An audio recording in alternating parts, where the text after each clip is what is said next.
Starbucks harasses Trump-supporting women, horrified at what they opened their doors to next day.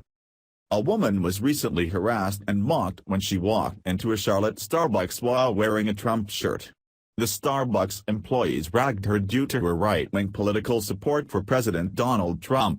Employees shouted things like "build a wall" and then basically shoved the drink towards her in a "get the FCK out of here" fashion you would see from people like far-left liberal Antifa boys.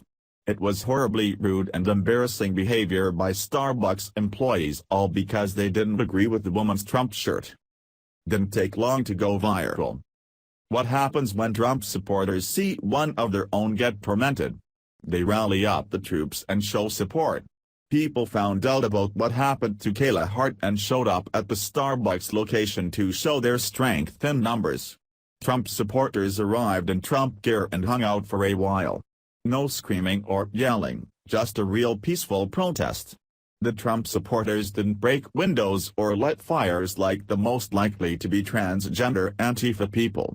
They didn't attack anyone like Black Lives Matter. They just showed up and hung out to show support. It was what a peaceful protest should be.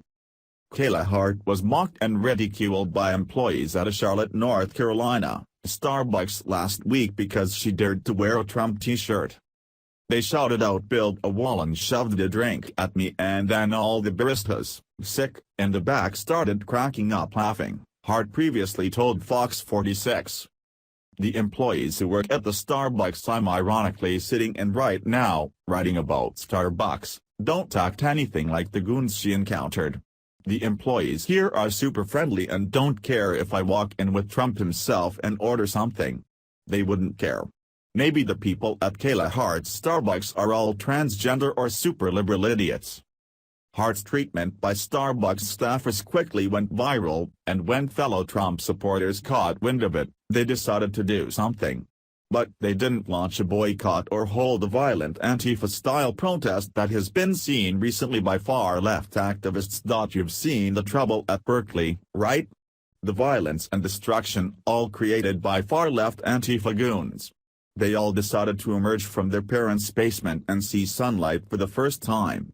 It apparently drives them crazy. It's like vampires waking up in the afternoon by accident. The Trump supporters went to the Starbucks with hats, pins, signs, and shirts. They hung out to show support and give a message. They should have called Donald himself and had him order one of those really gay unicorn drinks that look like they would cause diabetes in a horse. Now here's the embarrassing part. The Trump supporters staged a sit-in at the Starbucks. Sorry, but if you did that and weren't ordering something, then you're acting like a liberal. Stay outside and don't disrupt business as usual. Do you remember when House Democrats staged the sit-in and people photoshopped their faces with pacifiers? Let's not act like that. Stand outside and wave and honk car horns, but don't actually disrupt a business. That's something leftists would do. I give this protest a score of 7/10. It was nice to show support, but always remember what Democrat protesters do and don't act like them. Daniel Herrera responded with pure class to the Starbucks controversy, telling the news station, "Even though this business may be Democrat or liberal, they are part of our city, part of us.